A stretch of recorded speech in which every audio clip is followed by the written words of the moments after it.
Welcome to my brand new YouTube channel, Mixed Girl POV, where I share my point of view on what's good. Welcome, welcome, welcome.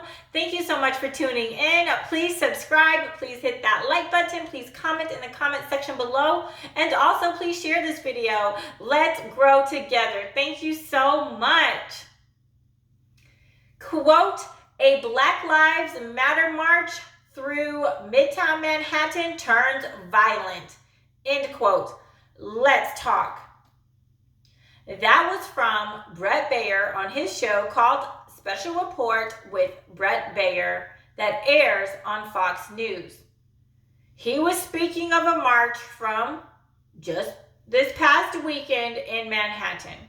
Here is the headline from an article from the Daily Mail about this peaceful demonstration that went wrong, like always.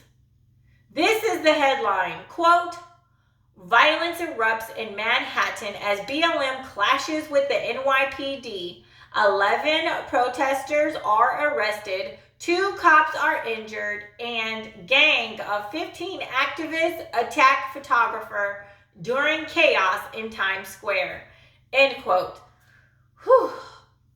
I'm sure those 11 protesters who were arrested were released before the sun came up and back home in time for breakfast.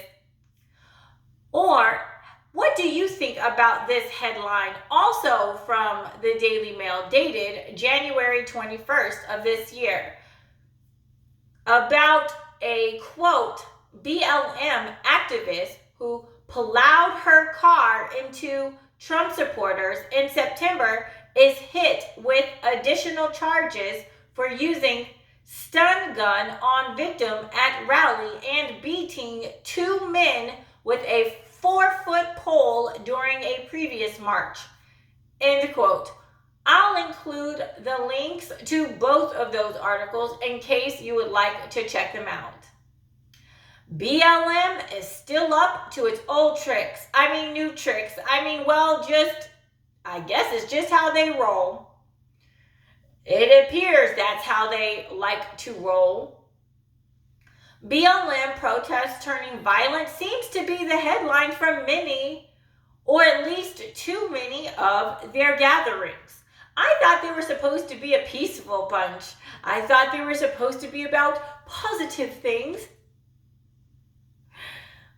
BLM seems to be getting rich off of picking and choosing which lives mean the most to them monetarily. Whose death can make them the most money through publicity and protests.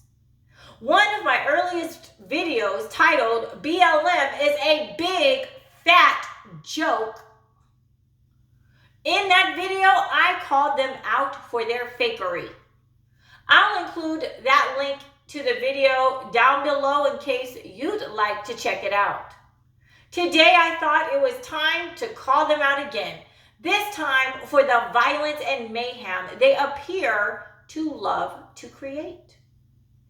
Have you noticed that violence and mayhem seem to follow them wherever they seem to go?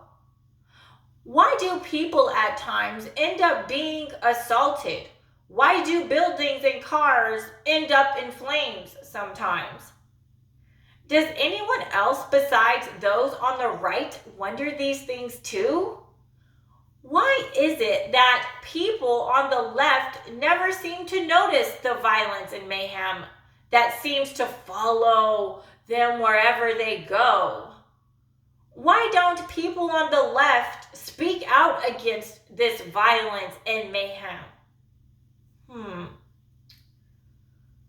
Could it be because even the ones who aren't getting arrested quietly support the violence and mayhem?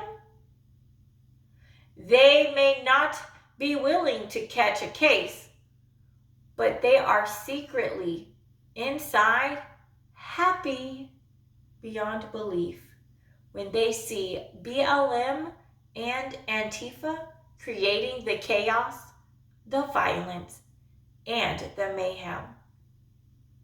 An elected official by the name of Ayanna Pressley stated this while on MSNBC.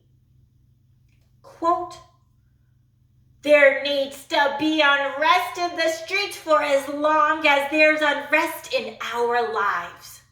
End quote. Listen to that craziness that even our leaders are saying. So is Ayanna Pressley willing to catch a case for her cause? I doubt that. She appears to want those minions under her to catch the cases, while she spews her crazy talk. Whatever, I'm calling her out too. So let's talk. Do you believe that these headlines have become quite common, if not too common, about BLM? Do you believe that BLM picks and chooses which Black lives matter to them and which ones don't? Have any other thoughts that you'd like to share? Please comment in the comment section below and I'll see you there.